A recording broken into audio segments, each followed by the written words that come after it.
अस्सलाम वालेकुम नाज़रीन, मैं मोहम्मद असलम हुसैन सियासत की खबरों में आप सबका इस्तकबाल करता हूँ। रियासत महाराष्ट्र के साबिक़ वज़ीर आला उद्धव ठाकरे के ग्रुप को एक बड़ा झटका देते हुए इलेक्शन कमीशन ने यह हुक्म जारी किया कि असल शिवसेना एकनाथ शिंदे ग्रुप है और पार्टी का नाम और पार्टी का इंतखाबी निशान तीर कमान एकनाथ शिंदे ग्रुप के पास ही रहेगा। इलेक्शन कमीशन ने अपने फैसले में यह तबसरा भी किया कि शिवसेना का मौजूदा आइन गैर जमहूरी है। इलेक्शन कमीशन ने कहा कि बगैर किसी इंतखाब के अहदेदारों के तौर पर अपने हल्के के लोगों की गैर जमहूरी तौर पर तकर्रुरी करने की वजह से इसमें बिगाड़ पैदा हो गया है। इलेक्शन कमीशन ने कहा कि इस तरह का पार्टी ढांचा एतमाद हासिल नहीं कर सकता है। इस फैसले से जहां शिंदे ग्रुप में जश्न का माहौल है, वहीं उद्धव ग्रुप ने इसे जानिबदारी भरा फैसला करार देते हुए सुप्रीम कोर्ट से रुजू करने का ऐलान किया है। वाज़ेह कि उद्धव ठाकरे ग्रुप और शिंदे ग्रुप 6 माह कबल इलेक्शन कमीशन से रुजू हुए थे ताकि वो पार्टी का इंतखाबी निशान और पार्टी का नाम हासिल कर सकें। मजहबी और मुतनाज़ा मसाइल पर पार्टी मेंबरान पार्लियामेंट और लीडरों की बयानबाजी से परेशान बीजेपी के कौमी सदर जेपी नड्डा ने पार्टी मेंबरान पार्लियामेंट को सख्त हिदायतें जारी की हैं। ज़राए के मुताबिक पार्टी के तमाम मेंबरान पार्लियामेंट के साथ ऑनलाइन मीटिंग में जेपी नड्डा ने इस तरह की बयानबाजी पर नाराज़गी जाहिर की और पार्टी मेंबरों को वाज़ेह तौर पर हिदायत जारी की कि वो मजहबी और मुतनाज़ा मसाइल पर बयानात ना दें। उन्होंने कहा कि अगर ऐसे मामलात पर ज़रूरत पड़ी तो पार्टी का तर्जुमान ही बयान देगा। इस ऑनलाइन मीटिंग में जेपी नड्डा ने हाल ही में सुर्खियों में आए बागेश्वर धाम का तस्करा करते हुए कहा कि बागेश्वर धाम पर यकीन रखने वाले मेंबरान पार्लियामेंट को वहां जाना चाहिए, लेकिन इस पर गैर ज़रूरी बयानात ना दें। जेपी नड्डा ने वाज़ेह अल्फाज में कहा है कि चाहे सनातन धर्म से मुतालिक मामलात हों या मजहब से जुड़े मजहबी मामलात, इस पर सिर्फ वही बोलें जिनका ये मौजू है। सियासी लोगों का इन मौजूआत पर बात करने का क्या फ़ायदा। इन्हें इस पर बयान नहीं देना चाहिए और ना ही ऐसे मामलात में उलझना चाहिए। उत्तर प्रदेश के शाहजहांपुर में जोना अखाड़े के महंत यतेंद्र आनंदगिरी राष्ट्रीय स्वयंसेवक संघ के जिला प्रचारक प्रमुख अनुपम अग्निहोत्री के घर पहुंचे, जहां उन्होंने एक प्रोग्राम में भी शिरकत की। प्रोग्राम के बाद सहाफ़ियों से बात करते हुए यतेंद्र आनंदगिरी मौलाना अरशद मदनी के ओम और अल्लाह एक है के बयान पर बरहम हो गए। इसके साथ ही उन्होंने रामचरितमानस की मुखालिफत करने वालों को भी शदीद निशाना बनाया। स्वामी यतेंद्र आनंदगिरी ने कहा कि मौलाना अरशद मदनी बहुत चालाक शख्स है और उन्होंने सोच समझकर ही यह बयान दिया है। यतेंद्र आनंदगिरी ने कहा कि ओम और अल्लाह कभी एक नहीं हो सकते। उन्होंने कहा कि इस्लाम में मूर्ति की पूजा यानी पत्थर की पूजा हराम है, लेकिन इस्लाम की सबसे बड़ी इबादत हज इस वक्त तक मुकम्मिल नहीं होता जब तक वो लॉर्ड बुद्ध की पूजा नहीं कर लेते। जूना अखाड़ा के महंत यतेंद्र आनंदगिरी की गुस्ताखी यहीं ख़त्म नहीं हुई। वो मजीद कहते हुए कहा कि संग अस्वद को पूछ कर ही वो हाजी बनते हैं। उन्होंने कहा कि मुसलमानों के मुक़द्दस मुकाम मक्के में दतिया गुरु शंकराचार्य का स्थान है, जिसकी पूजा करने के बाद ही मुसलमान हाजी कहलाते हैं। बिहार के वज़ीर आला नीतीश कुमार ने संघ परिवार के हिंदुस्तान को हिंदू मुल्क करार देने को तनकीद का निशाना बनाते हुए कहा कि यह महात्मा गांधी के नज़रियात के खिलाफ है। मशहूर सोशलिस्ट लीडर जो गुज़िश्ता साल तक बीजेपी के साथ थे, हिंदू राष्ट्र के बारे में सहाफ़ियों के सवालात का जवाब दे रहे थे। इस हफ्ते के अवाइल में इनके उत्तर प्रदेश के हममनसब योगी आदित्यनाथ ने इस मामले की पुरजोर वकालत की थी। उन्होंने कहा कि हमें इन बातों पर तवज्जो नहीं देना चाहिए जो बापू के नज़रियात के खिलाफ हैं। इस मुल्क में तमाम मज़ाहिब के लोग एक साथ रहते हैं और बापू ने इत्तेहाद व यकजहती का नज़रिया पेश किया था जो इनके कत्ल की वजह बना। नीतीश कुमार ने खबरदार किया कि गांधी जी के नज़रियात और इनके ख्वाहिशात के बरक्स कोई भी कदम तबाही की तरफ ले जा सकता है। सदर कुल हिंद मजलिस इत्तेहादुल मुस्लिमीन व रुकन पार्लियामेंट हैदराबाद असदुद्दीन ओवैसी ने राजस्थान के 2 नौजवानों जुनैद और नासिर को अगवा करके हरियाणा ले जाकर इनके साथ मारपीट करने, इन्हें जख्मी करके जिंदा जला देने के वाक़े की सख्त अल्फाज में मजम्मत की है। ओवैसी ने इस वाक़े पर आज अपनी क़यामगाह पर एक प्रेस कॉन्फ्रेंस से खिताब करते हुए इस वाक़े की जिम्मेदार हरियाणा की बीजेपी हुकूमत को करार दिया और लापरवाही करने का राजस्थान हुकूमत पर इल्ज़ाम आयद किया। जुनैद और नासिर के गैर इंसानी और बेईमाना कत्ल ने ग्राहम स्टेन्स के वाक़े की याद दिला दी है। 2 नौजवानों का कातिल नया दारा सिंह बन चुका है। हरियाणा की बीजेपी हुकूमत इस गैंग की सरपरस्ती कर रही है, इसलिए इस गैंग की हिम्मत बढ़ गई है और मोनू मानेसर और इसके 4-5 साथियों ने मिलकर हथियारों के साथ गोलियां मारने और तशद्दुद करने के वीडियोस यूट्यूब और सोशल मीडिया पर अपलोड किए हैं। जब तक बीजेपी हुकूमत इनका तहफ़्फ़ुज़ करेगी, ये लोग आतंक मचाए रखेंगे। इस गैंग के खिलाफ मोइन नामी नौजवान पर गोली चलाने और इसका वीडियो अपलोड करने के सिलसिले में एक FIR दर्ज हो चुका है, लेकिन इसके खिलाफ आज तक कोई कार्रवाई नहीं की गई है। इसलिए इस तरह के माफिया गैंग्स ने अपना एजेंडा बना दिया है कि लव जिहाद, गौरक्षा और इस जैसे दीगर नामों पर किसी को भी पकड़कर मारपीट करते हैं और हुकूमत कोई कार्रवाई नहीं करती। विश्व हिंदू परिषद ने राजस्थान के 2 मुस्लिम नौजवानों की हरियाणा में एक कार में जली हुई नाशें पाए जाने के मामले की सीबीआई तहकीकात का मुतालबा किया है। इस मामले में बजरंग दल के नाम को शामिल किए जाने को सियासी जानिबदारी बताया जा रहा है। राजस्थान पुलिस के मुताबिक इस मामले में तकरीबन 20 दर्जन लोगों को पूछताछ के लिए हिरासत में लिया गया है। बताया जा रहा है कि गौरक्षकों ने चारशुबे को मुबैना तौर पर इन 2 नौजवानों का अगवा कर लिया था, जिनकी जली हुई नाशें भिवानी में पाई गई। मुतवफ़ियों के अरकान खानदान ने पुलिस में दर्ज की गई अपनी शिकायत में इल्ज़ाम आयद किया है कि इन दोनों का जिन लोगों ने अगवा किया, इनका ताल्लुक बजरंग दल से है। राजस्थान के Bharatpur range inspector general police Gaurav Srivastava ने बताया कि एफआईआर में जिन लोगों के नाम दिए गए बजरंग दल से है, लेकिन अभी यह तय होना बाकी है कि जुर्म से इनका ताल्लुक है या नहीं।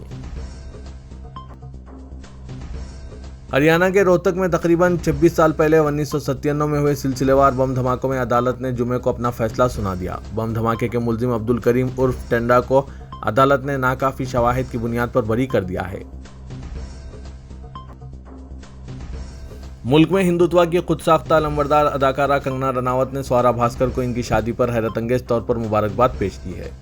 उन्होंने मुबारकबाद का जो पैगाम भेजा है, इसमें कहा है कि शादी तो दिलों में होती है, बाकी सब तो रस्मी चीज़ें हैं। तुम दोनों तस्वीर में बहुत खुश लग रहे हो। इस शादी के लिए आप लोगों को मुबारकबाद। वाजरे के कंगना रनावत ने इससे कबल कई मरतबा स्वरा भास्कर को बी ग्रेड फिल्मों की हीरोइन करार दे चुकी है और कई मरतबा ऑनलाइन इनकी बेइज्जती भी कर चुकी है। ऐसे में कंगना की जानिब से यह पैगाम हैरत अंगेज ही करार दिया जाएगा। वाजरे के स्वरा भास्कर ने गुज़िश्ता रोज़ ही अपनी शादी का ऐलान किया है। उन्होंने समाजवादी पार्टी के यूथ विंग के सरबराह फहद जरार अहमद से शादी कर ली है। समाजवादी पार्टी के सीनियर लीडर और साबिक वजीर आजम खान को लगातार मुश्किलात का सामना करना पड़ रहा है। ताज़ा मामले में योगी हुकूमत ने आजम खान के ट्रस्ट को रामपुर पब्लिक स्कूल की इमारत को 15 दिन में खाली करने का नोटिस जारी किया है। इससे कबल आजम खान के जौहर ट्रस्ट के ज़ेरे इंतजाम रामपुर पब्लिक स्कूल की इमारत की लीज को मनसूख कर दिया गया था। हुकूमत के इस फैसले के बाद अब महकमा अक़लियती उमूर ने ट्रस्ट को ज़मीन खाली करने का हुक्म जारी किया है। अडानी ग्रुप के खिलाफ हिंडनबर्ग की रिपोर्ट के पस मंजर में अमेरिकी अरबपति जॉर्ज सोरोस ने हिंदुस्तान और वज़ीर-ए-आज़म नरेंद्र मोदी के बारे में एक बयान जारी किया, जिस पर हिंदुस्तान में हंगामा आराई हो रही है। सोरोस ने मोनेक सिक्योरिटी कॉन्फ्रेंस से खिताब में कहा कि अगरचे हिंदुस्तान एक जमहूरी मुल्क है, लेकिन नरेंद्र मोदी जमहूरी नहीं। मोदी के बड़े लीडर बनने की असल वजह मुसलमानों के खिलाफ तशद्दुद है।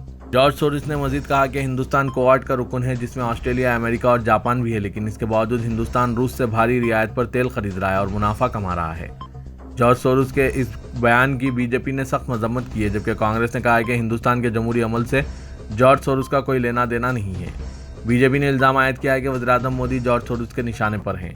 मरकज़ी वज़ीर स्मृति ईरानी ने कहा कि जॉर्ज सोरोस का बयान हिंदुस्तान के जमहूरी अमल को तबाह करने की कोशिश है। उन्होंने हिंदुस्तान के अवाम से मुत्तहिद होकर इसका जवाब देने की अपील की है। सऊदी अरब में हरमैन इंतजामिया ने मुतअद्दिद सरकारी इदारों के ताउन से मस्जिद हरम के मज़ाफ़ात में शजरकारी मुहिम का आगाज़ किया।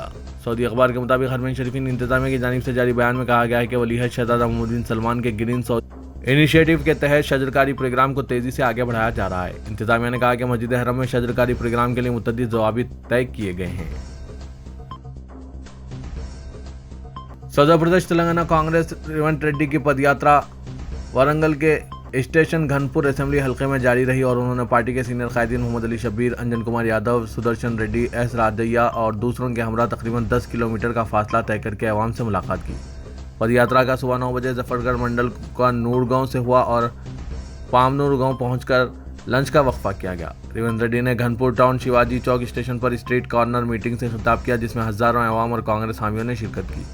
रेवंत रेड्डी ने किसानों से खेत में पहुंचकर मुलाकात की और बरक़ी सरबराही पर मामलात हासिल किए। उन्होंने कहा कि किसानों के साथ कुछ देर तक हल चलाया और मुख्तलिफ फसलों को उगाने पौधे लगाए। किसानों ने शिकायत की कि हुकूमत 24 घंटे बरक़ी सरबराही के वादे पर अमल में नाकाम हुए, जिसके नतीजे में फसलों को नुकसान का अंदेशा है।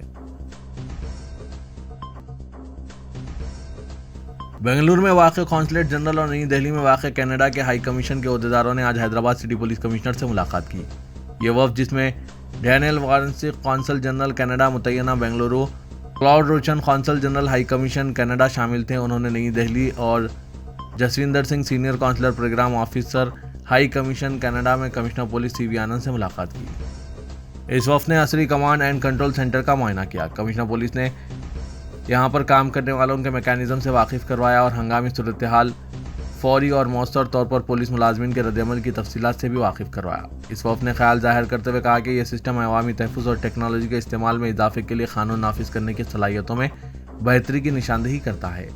कमिश्नर पुलिस हैदराबाद से तबादला ख्याल से पहले इस ग्रुप ने हैदराबाद सिटी पुलिस के शी टीम्स और भरोसा सेंटर का मुआयना किया।